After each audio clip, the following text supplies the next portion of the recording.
Welcome to GeNoCAS. Our speaker today is Promit Mukherjee, and his title, as you can see there, is a monoid theoretic approach to K-graphs and their Kumjian-Pask algebras. Please, Promit, go ahead.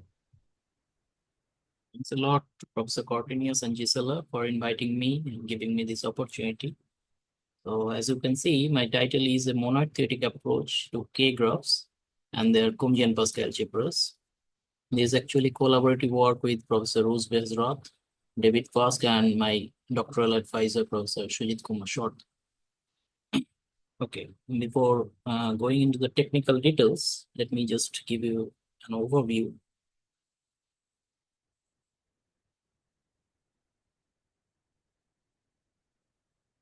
So whenever we are studying some combinatorial algebras,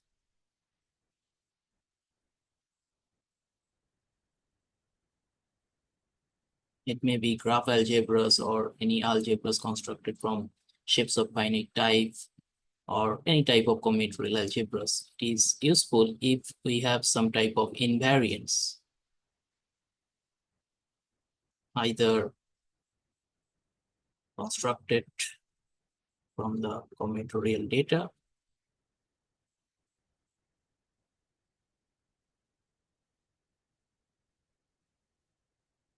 or from the algebra itself.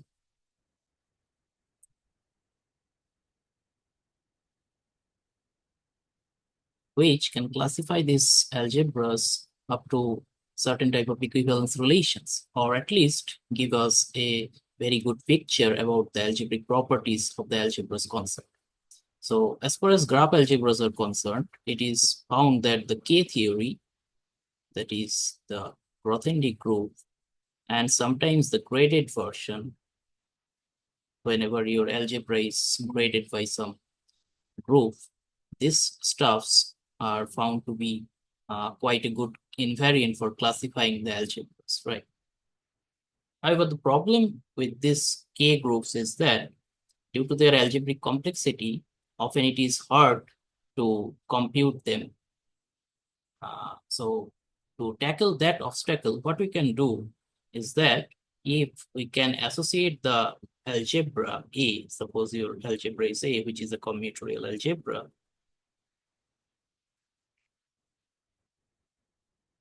with a very simpler type of objects, a simpler object directly obtained from the combinatorial data itself, which can somehow tell the story about the K theories, or in turn help us to characterize the algebraic properties of the algebra concept. For instance, I can talk about the famous result of Ara, Moreno, and Pardo. Professor Pardo is already there. 2007, the famous result when they have shown that the phi monoid of Leavitt path algebra over any field is realized as a very simple looking monoid called the graph monoid. And just tell me, just remember this graph monoid had a very comparatively simple structure rather than the p monoid itself, right? But apart from a simple structure, it can tell a lot about the graph itself. And later, these graph monoids are generalized and their graded versions are obtained, which are called the talented monoids, TE. And it is shown that this talented monoid is the graded phi monoid of Leavitt path algebras. So somehow you can see these monoids, TE and ME, whose definitions are comparatively simple, and they are obtained purely in terms of the graph theoretic data, can tell a lot about the algebra you have, right? So this is something we call the monoid approach.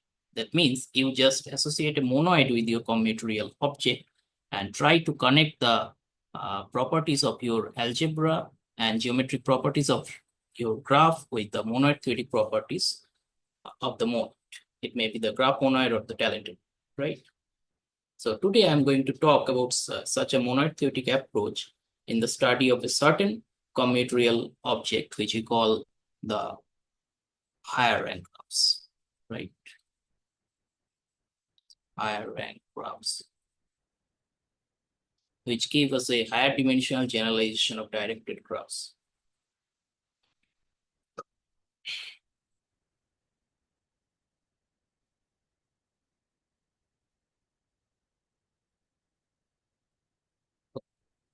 So let's start with the definition of a K-graph. Suppose you have a positive integer k and n raised to the power k is the monoid of all k tuples of non-negative integers under coordinate addition. Then a K-graph is defined to be a pair where lambda is a countable small category and d is a functor from your category to the one object category n raised to the power a. Remember, any monoid can be realized as a one object category, right?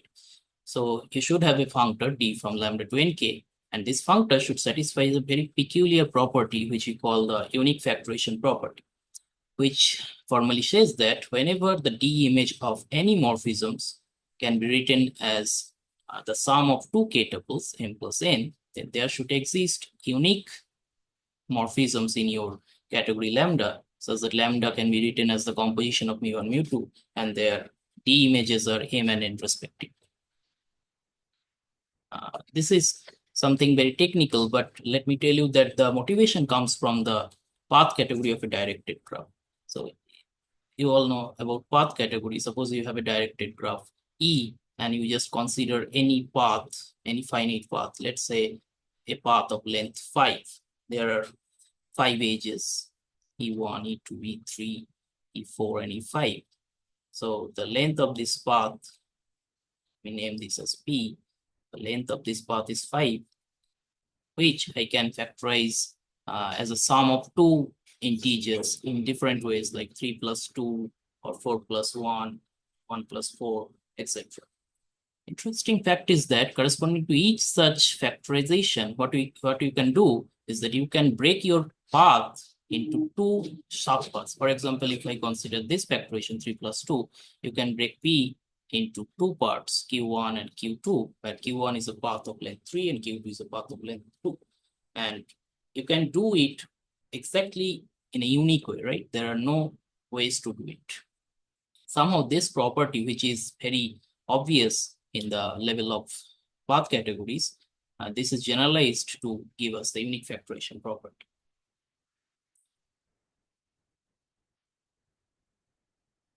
Okay, so since this property is a very peculiar one and it has also some nice consequences, for example, if I denote the fiber of n in terms of this functor d as lambda to the power n, then you can say the product of these two sets lambda m, lambda n is equals to lambda m plus n. That means you have a flavor of some type of strong grading here, grading by the group z raised to the power k. And also the fiber of 0 becomes the object set, right? This is again a fancy consequence of the unique factorization property. And your category becomes a cancellative category. That means every morphisms you have, they are simultaneously left cancelable and right cancelable, but neither of them is an isomorphism except the obvious units, right? So you see, higher rank graphs is a type of category which sits completely at the opposite extremity of groupoids. In groupoids, every arrow is invertible, but in higher rank graphs, only the objects of the obvious identities, apart from them, no one is invertible, right? So whenever you have K-graph, two K-graphs, lambda 1 D1 and lambda 2 D2, you can talk about morphism between them, which should be a functor because K-graphs are by birth, they are categories, so a morphism should primarily be a functor, but at the same time, the functor should respect the degree maps, right? And you can also talk about a category of all K-graphs together with K-graph morphisms. So let us look at some examples. The most easiest examples of the examples on which the entire story of K-graphs are modeled is path category of any directed graph. They are precisely the one graphs. And here the functor D is the length map, which we associate to each finite path and get the length of it, right? Another important example is given by the grid graphs. You just consider the principal down set of any chosen k tuple and consider the poset category. You know the poset category. In poset category, we give, if you take two elements in your poset, suppose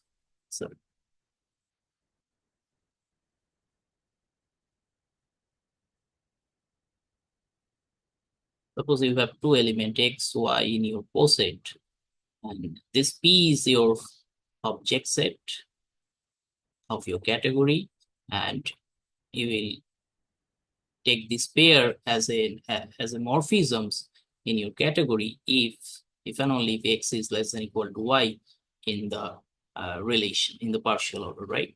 That means between any two objects, either there will be no arrow, or if there is an arrow, there will be exactly one arrow, right? So this is something called the poset category.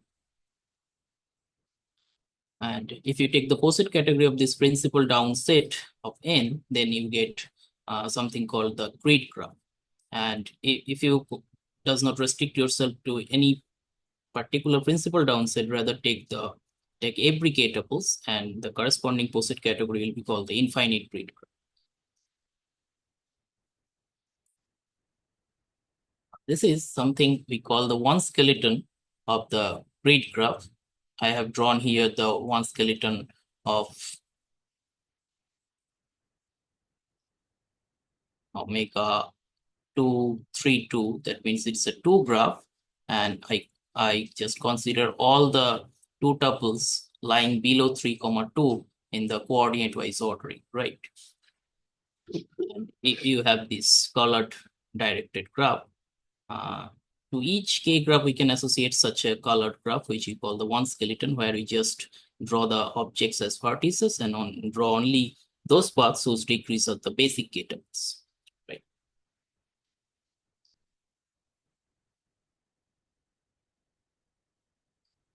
Okay, so there is another way of creating a new higher rank graph whenever you have one already. Suppose L and K are two positive integers and you have already a K graph lambda D and a monoid homomorphism F from N L to Nk, then you just consider these two maps F and D.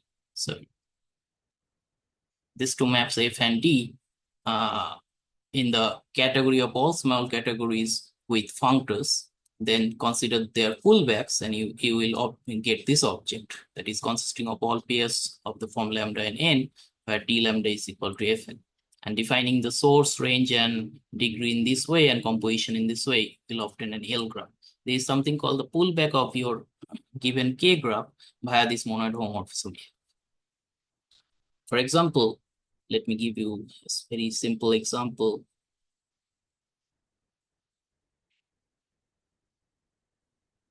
Suppose you have the rose graph with only one petal. This is R1. This is a directed graph. Suppose the age is E, and you just consider this monoid homomorphism n2 to n x comma y goes to x plus y. You can immediately check that this is a monoid homomorphism. And if you consider the path category of this rose graph and take the pullback along this monoid homomorphism, what you will get? You will get a 2 graph, and the skeleton will look like this. There will be one vertex, one edge of degree 0, 1, and another edge of degree 1, 0, right? This actually follows from the definition. So from the rose graph, you can actually get a 2 graph where there is 2 loops, one of degree 1, 0, and another is of degree 0, 1. Sorry, may I ask a question? Can you repeat what the definition of the associated grid is? I mean, you draw a picture. Given a K graph, you draw a picture. Yeah. So what was the definition of the pullback? No, not of the pullback. Of the picture you associate to a K graph. The one skeleton. Oh, you have a this one. Yeah, so I mean, yeah, so this is something a pictorial representation of the K graph, where we just draw the objects of your K graph as vertices, and only draw those paths whose degrees are the basic K tuples, right? We do not draw the path whose degree, suppose 2, 1 or 1, 2. We only draw the paths whose degrees are either 1, 0 or 0, 1. As far as two graphs are concerned. If I consider three graphs, I will draw those edges whose degrees are 1, 0, 0, 0, 1, 0, or 0, 0. Only the basic degrees. But don't arrows point in the wrong direction? I mean, when you say the object set in with an arrow pointing down, so that's 0, 1, 2, up to n, right? Yeah. Which is let me draw as a poset. This is 0, 1. Yeah. Yeah, and you go from 0, 1 to, so your arrow points down. Yeah, because x, there is an arrow from x to y, if and only if x is less than equal to y. Precisely. In your poset category. Yeah. If 1 is more than 0, not less. So should the arrows sorry, I think I have mistaken. Yeah. Sorry. Maybe it's, I mean, it's isomorphic to the opposite. Yeah, that is the dual category or opposite category. So x less than equal to y implies you should have an arrow from y to x. Yeah. Right. Thank you for clarifying. Okay, but in general, given any K graph, is there a canonical way to associate a picture to it? Yeah, there is one. And as I have said, just draw the objects as vertices and draw those paths whose degrees are the basic degrees. But there is a problem. If you have the one skeleton, you cannot always determine what was your K graph. Different K graphs may have the same skeleton. I see. Okay. Sorry, please go ahead.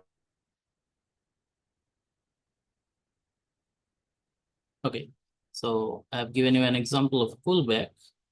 Now, technically it is continued.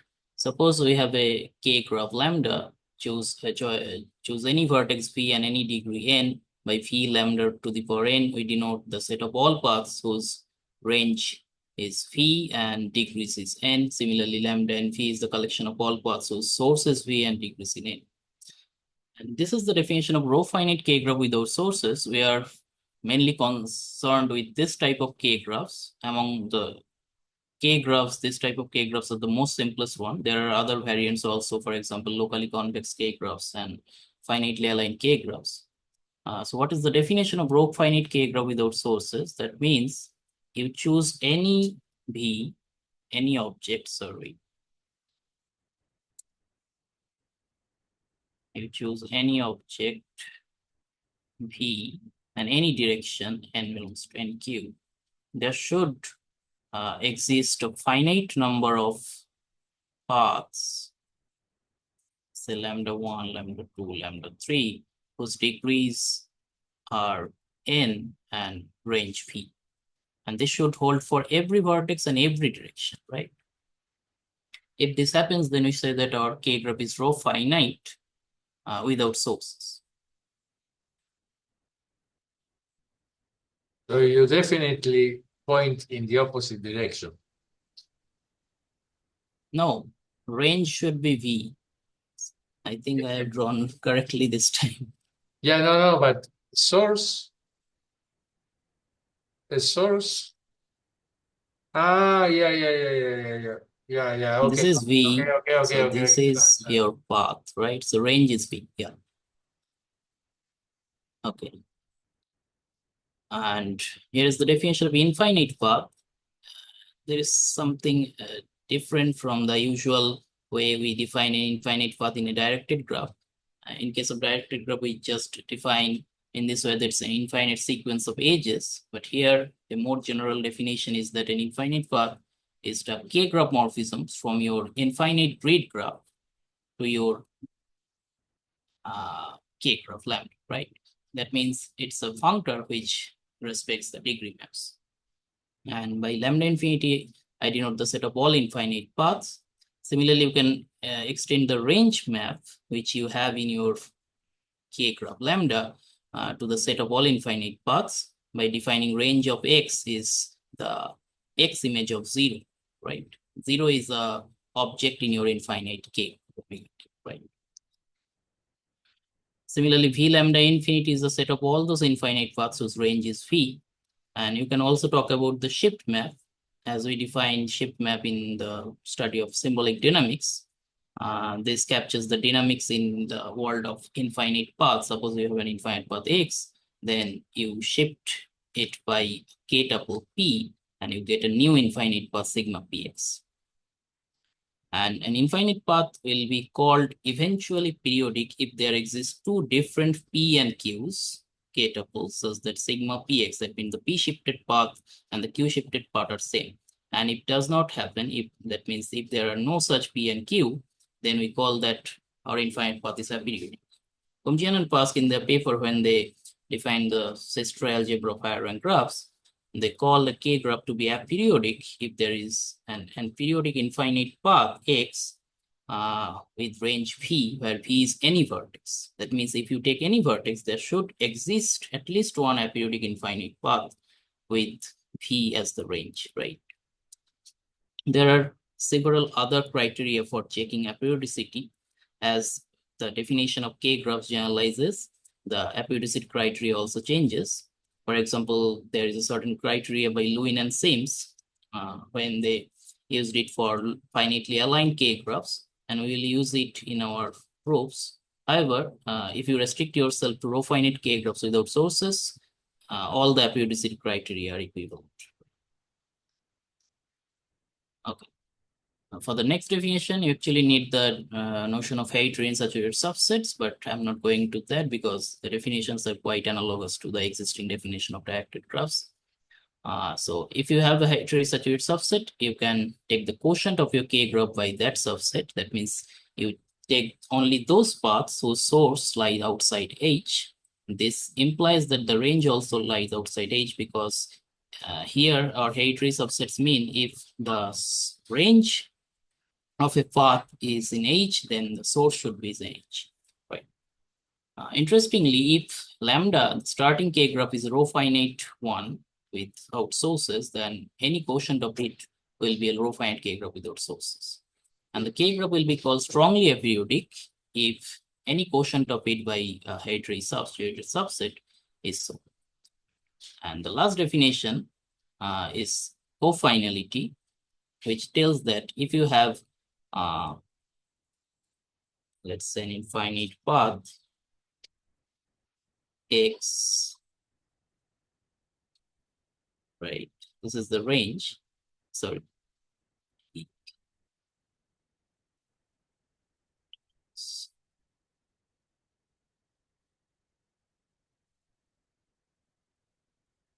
U, and if you have any other vertex phi, there should exist a k tuple in k, such that this xn means the image of n comma n, that is an object in your infinite grid graph, and we are taking the x image of its.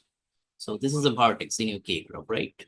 So there should exist a path starting from this xn and ending at this p. That should hold for any infinite path and any vertex p. Then we'll say that the k graph is cofinite. So look at this table where you can see how some of the geometric properties of directed graph find their higher rank generalizations. For example, the condition L, which tells that every cycle in your directed graph has an exit, its higher rank counterproductive to periodicity. Condition K, which tells that no vertex can be the base of a single cycle, it is generalized by strong aperiodicity. That means the quotient of your K graph by any heterosexual subset is aperiodic. And finally, the existence of only trivial heterosexual subset, which is again a crucial property for characterizing graded simplicity of Leavitt algebras. Its higher rank generalization is cofinality. So in our work, what we'll do is that we will somehow try to connect these geometric properties of higher rank graphs with monoid theoretic properties of a particularly defined monoid, which will be defined completely in terms of the higher rank graph itself. Right? So let me just spend few minutes to define the Kumjian-Pask algebra of a K graph. Suppose you have a row-finite K graph lambda. You take all those paths whose degrees are non-zero. That means you are taking paths which are not vertices. Corresponding to each such path, assign a ghost path.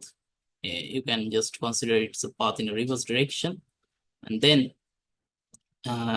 what is called a Kumjian-Pask lambda family in an R algebra A. It consists of two maps, P. One is from the set of objects to your algebra A, and another is from the set of all paths, real paths and ghost paths to the algebra A, such that the following conditions are satisfied. These are quite similar to the Leavitt path algebra relations. For example, KP1 and KP2 are the path algebra relations, but there is a slight difference about the first part, which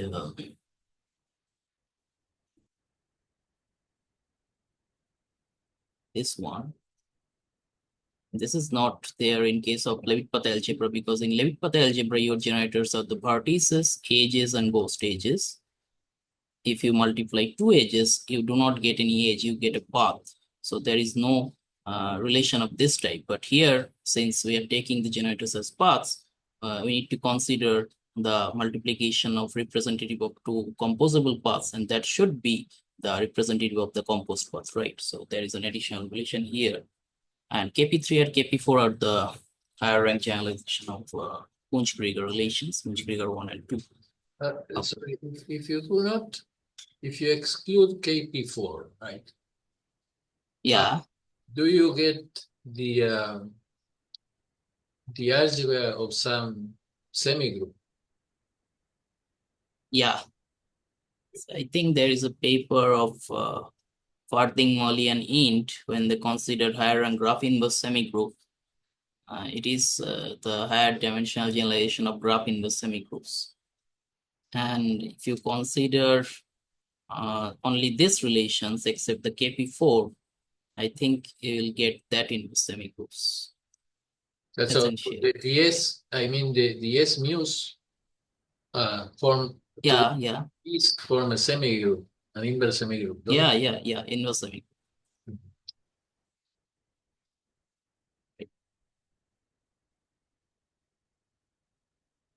Okay.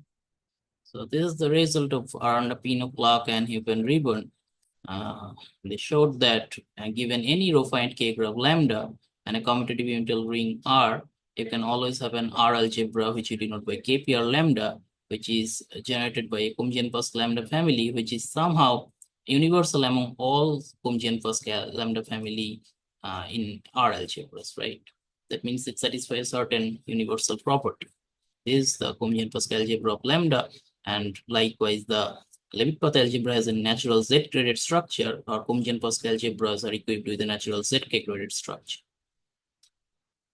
So with this, the very basic introduction on K graphs is finished, and now let me just show you the main objective of our work. So if you consider the path category of a directed graph, this is obviously one graph, then the Kumjian-Pask algebra will reduce to the known Leavitt path algebra, right? And in the study of Leavitt path algebra, one of the famous classification conjecture is the graded classification conjecture due to Hazrat, which tells that the talented monoid or the graded K theory, because talented monoid is the positive cone of the graded K theory, is a capable invariant for classifying Leavitt path algebras up to graded monoid equivalence, or if you consider finite graphs, then up to graded isomorphisms. So natural questions is that in the level of K graphs, what can be a perfect analog for talented monoids, right? And in our paper, we actually define such a monoid and try to investigate the relationship of its k-monoid theoretic properties with the geometries of K-graphs. And the geometries of K-graphs are closely related with the algebraic properties of Kumjian-Pask algebras, right? So somehow it tells us the talented monoid can give a very good picture about the algebraic structure of Kumjian-Pask algebra. So we'll define the talented monoid, but before that, let us define the K-graph analog of graph monoids. The graph monoid for a row-finite directed graph was defined by Morita and Pardo when they gave a different sort of realization of Leavitt path algebras. This monoid is defined as the freely generated commutative monoid by vertices subject to this sole relation P is identified as the sum of its out neighbors, right? Whenever V is not a C. So if you want to have a K-graph analog of this graph monoid, you need to consider, or you need to somehow take care of these points. Whenever you are transiting from directed graph to path category, the path directions is reversed, because in directed graph, we always compose paths from left to right, but in a path category or in any category, we always compose arrows from right to left. So you need to take care of this reversal of direction. And the second point is more crucial. It tells that in a directed graph, a vertex can emit or receive edges from only one direction. There is nothing called direction in directed graph. But however, in a general K-graphs, there are several directions from which a vertex can receive or emit edges, right? So you need to somehow consider all those relations and put this type of relations independently for such different dimensions, right? So let us see an example. This is the one skeleton of a tree graph. There are 4 vertices, U, X, V, and W.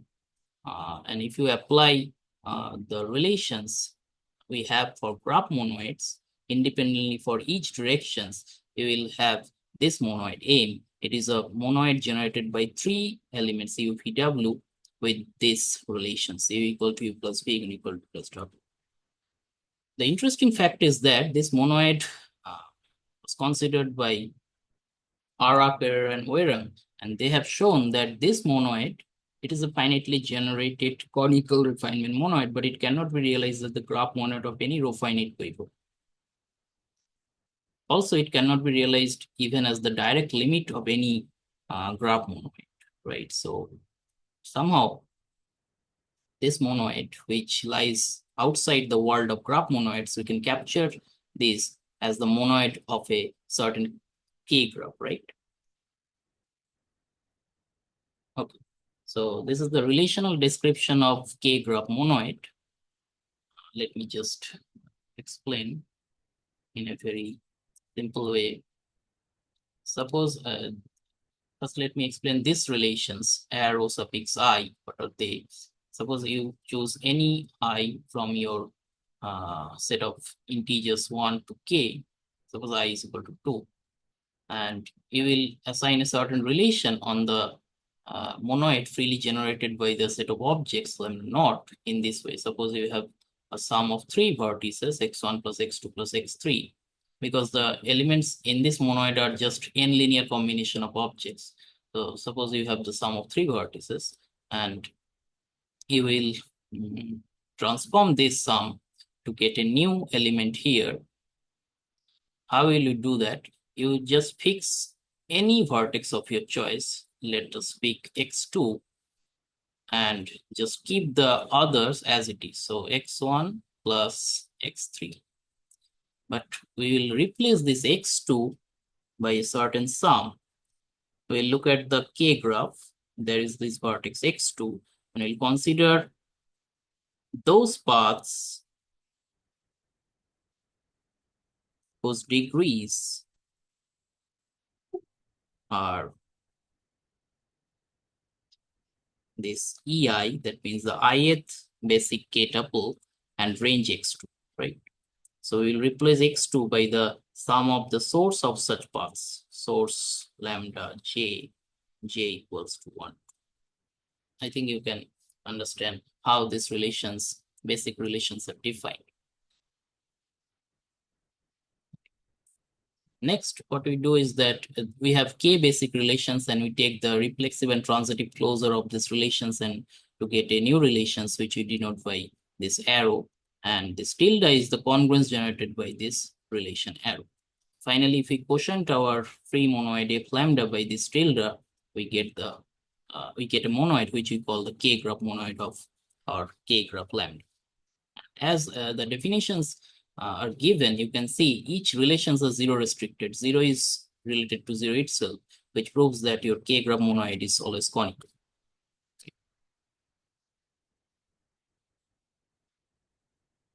Another interesting fact about k-graph monoids, which differs them from ordinary directed graph monoids, is that in case of directed graph monoids, we always have the confluence property. Confluence property is something which tells us that when two elements in your graph monoids are equal, right? Because graph monoids is a certain quotient, so there is a problem for answering when two elements are equal or when they are unequal. Confluence property helps us to answer that. But if you allow sources in your k graphs, then your k graph monoid may not have such confluence property, right? But if you take row-finite k graphs without sources, then somehow we have shown that we have the confluence property, and this is the pictorial representation which shows that you can merge the flows of different directions together to a single point. And the confluence property tells that if you have two elements alpha and beta from your free monoid, then alpha and beta will be related via the tilde relation. So that means they are equal in your k graph monoid if and only there exist gamma such that alpha and beta both transforms to gamma. Yeah. So now we will define the talented monoid as simply the graph k graph monoid of the skew product k graphs. If you have a row finite k graph and you have the degree map d from lambda to nk, you can consider this degree map as a functor also from lambda to the group zk, and you just take the skew product of lambda with zk. Then talented monoid is defined as the k graph monoid of lambda part. There is also a relational description which is quite similar to the talented monoid definition in case of directed graph, but there any vertex can receive or emit edges in only one direction. Here there are several new directions, right? There is also canonical zk action on our talented monoid just by adding states.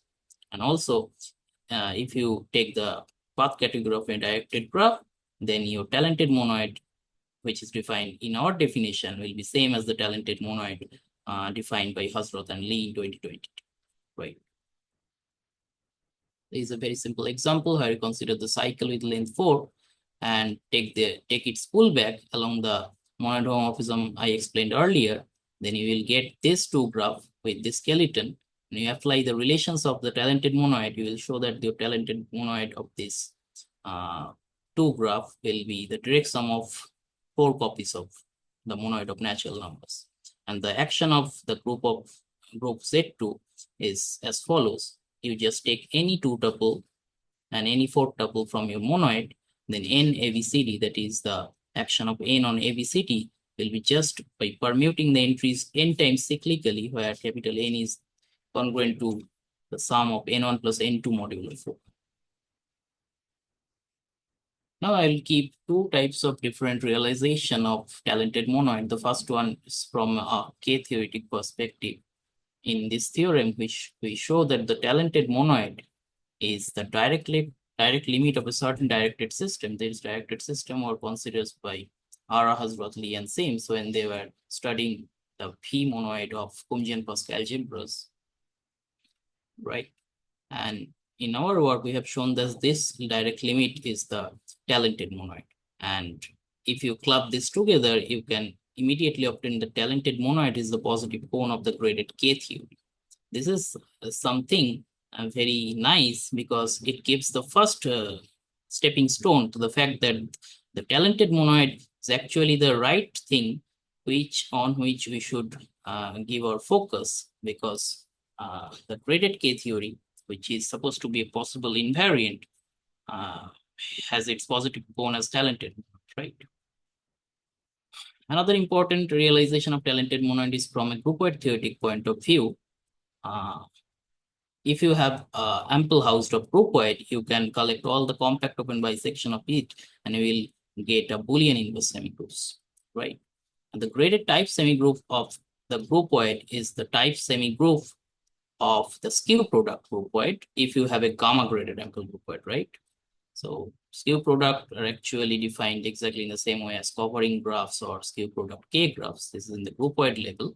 You just collect all the compact open bisection, you will have a Boolean inverse semigroup, and then consider the type monoid, which is a certain monoid generated by a representative of each D class of idempotents, right? The graded type monoid has also a certain canonical gamma monoid action. Okay. In the next theorem, what we do, we connect the talented monoid of our K graph with the graded type monoid of a certain groupoid associated with the K graph, G lambda, which is called the path groupoid. It was actually defined by Kumjian-Pask in their paper as the higher rank analog of boundary path groupoid. This groupoid is also a canonical example of ample housed of groupoid. And this set, Z lambda mu, forms a basis of a locally compact housed of topology for this groupoid.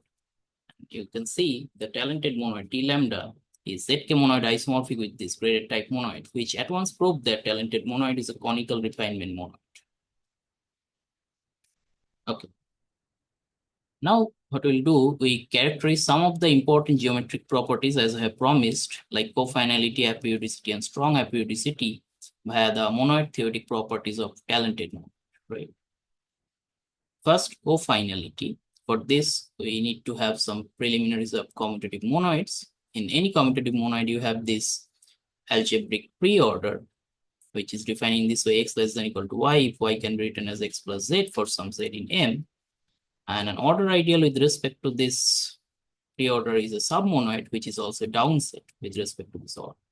And if you have two order ideals, I and j, you take their intersection, you will have an order ideal. But if you take their sum, pointwise sum, you need not obtain an order ideal. You may found a counterexample. However, things are nice if you consider a refinement monoid. That means a monoid which satisfies the refinement property. Then the sum of any two order ideals is again an order ideal. And guess what? Our talented monoid by our previous theorem is obviously a refinement monoid, right? Because we have shown it as the graded type monoid of a certain groupoid. So in case of talented monoid, the sum of any two ZK order ideals is again a ZK order ideal. So you can consider the lattice of all ZK order ideals in any gamma monoid, or in our case, the talented monoid. And in this theorem, what we have shown that there is a certain lattice isomorphism between the lattice of all ZK order ideals of talented monoid and the lattice of all hereditary saturated subsets. Right? Okay. And clubbing this together with the lattice isomorphism we have already for graded basic ideals of Kumjian-Pask algebras and the lattice of all hereditary saturated subsets of lambda, we can eventually obtain a lattice isomorphism between the lattice of all ZK order ideals of talented monoid and the lattice of all graded basic ideals of Kumjian-Pask algebra, where R is a commutative unital ring. Right? The effect of this lattice isomorphism also helps us to characterize the cofinality. Suppose you have a row-finite K graph without sources and commutative unital ring R, then these four statements are equivalent. The first one tells that lambda is cofinal. Second one is T lambda is a simple ZK monoid. That means there are no ZK order ideals except the trivial one, 0 and T lambda itself. Also, H lambda, that means the lattice of all hereditary saturated subset consists of trivial ones. And the fourth one is an algebraic property of the Kumjian-Pask algebra, which shows that Kumjian-Pask algebra is graded basic ideal set. And if you replace your ring by any field, then there is nothing basic ideal. Every ideal is automatically basic. And then you will eventually get or characterize the graded ideal simplicity of Kumjian-Pask algebra, right? By a certain monoid theoretic property of the talented. Next, we characterize aperiodicity. I have already defined what is called aperiodicity, aperiodic K graphs. in terms of the definition of Kumjian-Pask, but there are several variants of aperiodicity. And we have used the Lewin and Sims criteria for showing a result. For this, we need to know about what is called a finitely aligned K-graph. Suppose you have two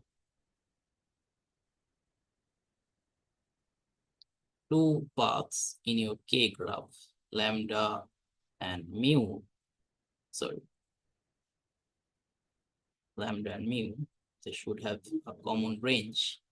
Otherwise, I cannot talk about minimal common extension. Suppose you have two paths with a common range P, then we'll say that a path tau will be a common extension of lambda and mu if somehow tau contains lambda and mu as terminal segments.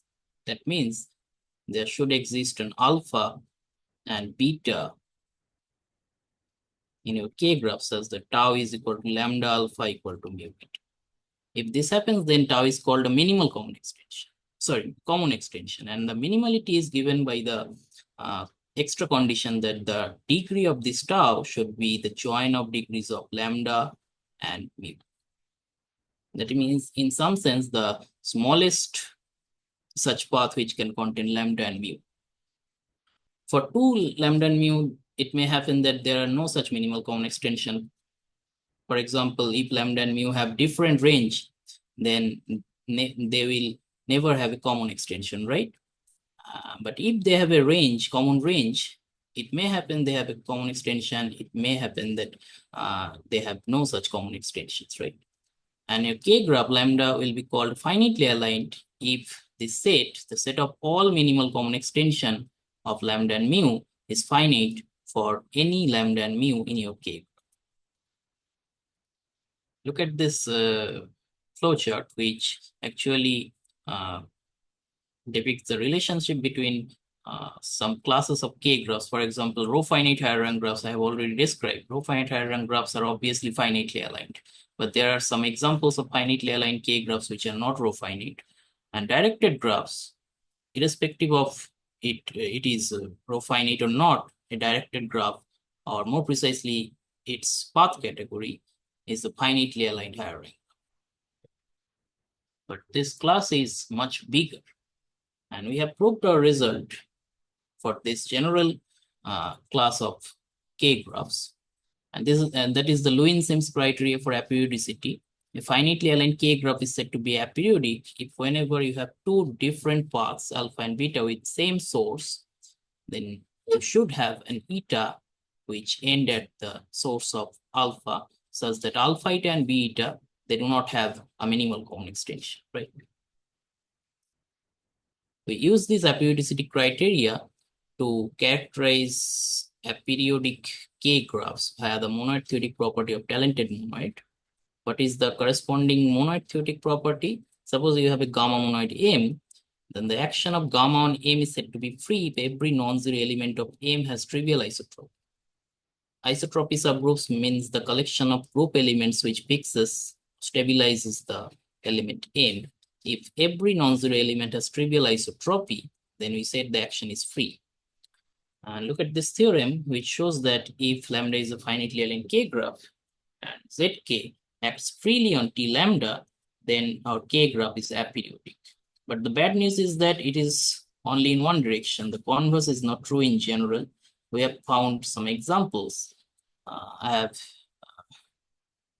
only give you one example here. There is a very simple looking 2 graph. This is aperiodic. However, if you consider the talented monoid, this element V00, which is a certain generator of a talented monoid, it has non-trivial isotropy, right? So the converse is not true in general. You may argue that this 2 graph has source, and the existence of source play a crucial role to have the converse. But we have also found an examples of a K-graph which do not have any source till the converse does not hold. Okay, so the next thing is that put some restrictions so that the converse is achieved.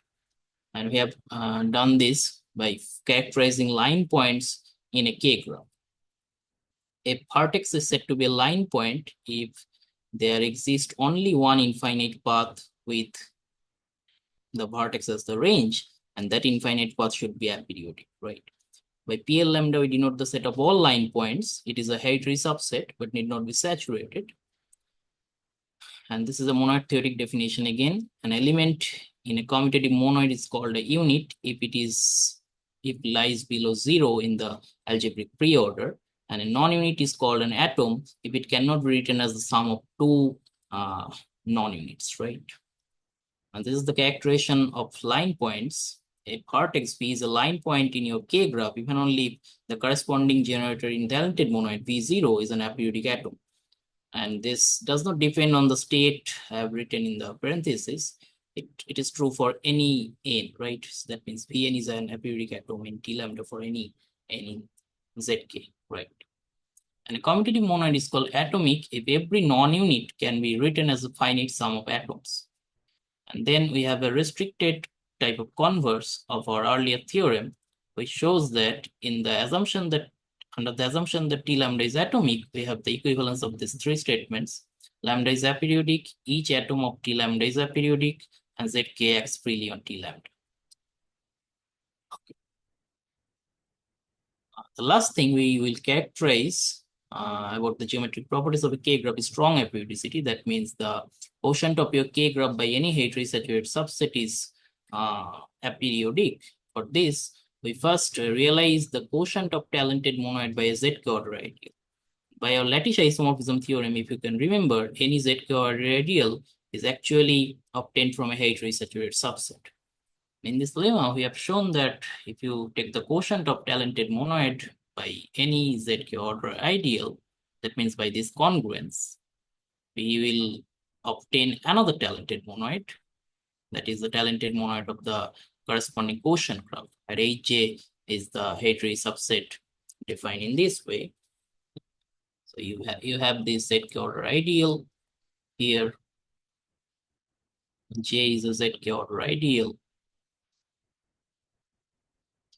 and Hj is the collection of, H is the collection of those objects such that phi0 is in G, right?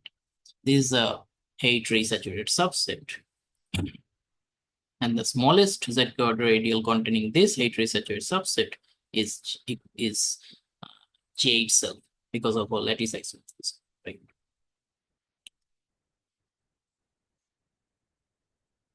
And now if we use this lemma, you can actually obtain a characterization of strong aperiodicity, but you have to put this restriction of atomicity. If you remove this atomicity, you will only have only one direction. That means if Zk acts freely on every quotient of tail lambda by Z order radial, then your K graph will be strongly aperiodic. We do not know if the converse is true for general setup or no, or not bad, but this is true if we assume our T lambda is atomic. The converse is true. Finally, another important property, you can say after simplicity, what one can expect for an algebraic structure is a semi-simplicity. That means if you can break your algebra into simple subalgebras or minimal ideals, right? So KPK lambda, that means the Kumjian-Pask algebra of lambda is semi-simple if it is same as its socle, because socle is the sum of all minimal left ideals or the minimal left right ideals. Both the socles coincide because Kumjian-Pask algebra is a semi-prime ring. This is so you can use this as a definition of semi-simplicity. In their paper 2015, Brown and Anhube actually gave a list of some equivalent conditions for characterizing semi-simple Kumjian-Pask algebra. In our theorem, by our theorem, we actually extend that list by giving two more conditions. One is talented monoid theoretic, another is K-graph theoretic. For this first, let us define what is a leaf in a K-graph. A vertex V is said to be a leaf if it receives exactly one path from each direction same. And B lambda is a set of all leaves. You can easily show that it contains a set of all line points Both the set of line points and set of leaves are hereditary, but they need not be saturated. So the theorem tells that Kp k lambda, that means Kumjian-Pask algebra of lambda over a field K is semi-simple if and only if the talented monoid is atomic and the group Zk acts freely on itself. The third point is that T lambda is atomic and each atom of T lambda is aperiodic. Obviously 2 implies 3, but we have shown that 3 also implies 2. So 3 is a bit weaker condition. And 4 tells that the set of objects or the vertices of a K graph lambda is the saturated closure of the set of leaves and lambda is aperiodic as K groups. All these statements are equivalent. So in this way, we characterize semi-simple Kumjian-Pask algebras through the lens of talented monoid. I'll finish with these two examples. These are seemingly different non-isomorphic two graphs. In the left-hand side, you have the one skeleton of infinite grid graph omega 2, and in the right-hand side, we actually have a pullback of C1 comet. Obviously, they are non-isomorphic two graphs, but you see that there are two graph monoids, that is the non-graded versions, are isomorphic. Both coincide with the monoid of natural numbers under addition. However, the talented monoid are non-isomorphic. The talented monoid of this infinite two graph is isomorphic with the direct sum of z to many copies of n, whereas the talented monoid of the right-hand two graph is again the monoid of natural numbers. So you can see the talented monoids can somehow distinguish non-isomorphic two graphs, whether the ordinary two graph monoid fails to do so.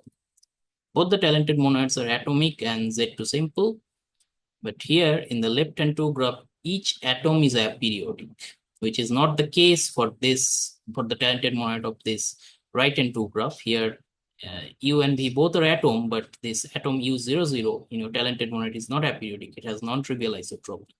So by our characterization, you can argue that the Kumjian-Pask algebra of this two graph, omega 2, is simple as well as semi-simple, but the Kumjian-Pask algebra of this two graph is neither simple nor semi-simple.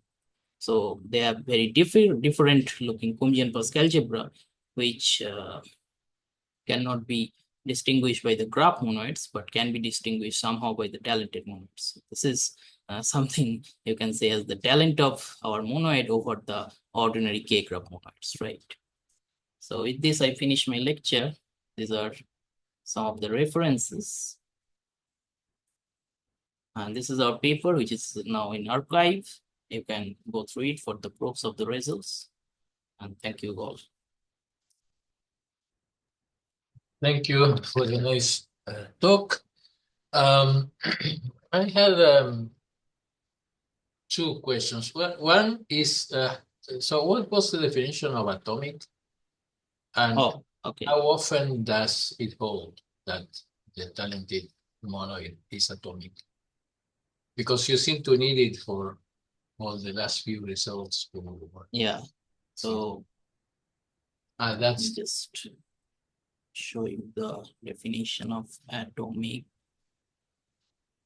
Yeah. A commutative monoism is called atomic if every non-unit can be written as a finite sum of atoms. And the talented monoid, although we have not characterized this directly, but as our proofs are concerned, you can show that the talented monoids is atomic if the corresponding K-graph theoretic property is the set of vertices should be the saturated closure of the set of all leaves, right? So this should be the corresponding K-graph theoretic property.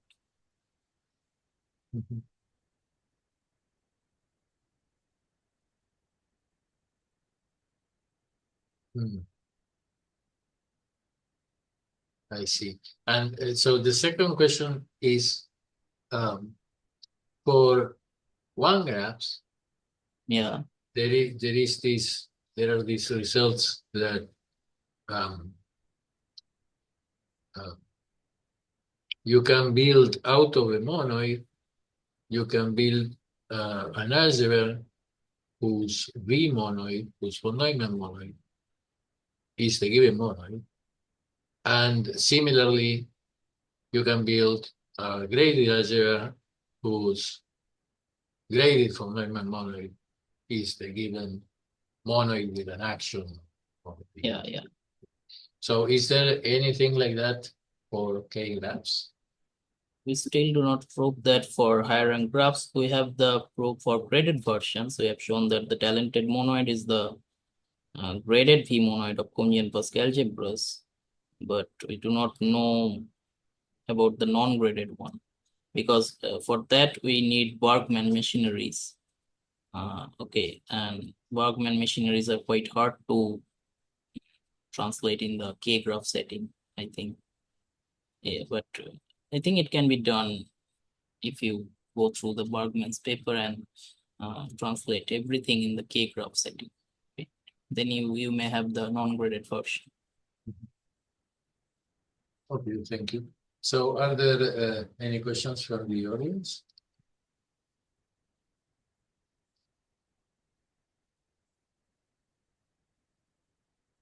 Okay, so otherwise I'll stop the recording here.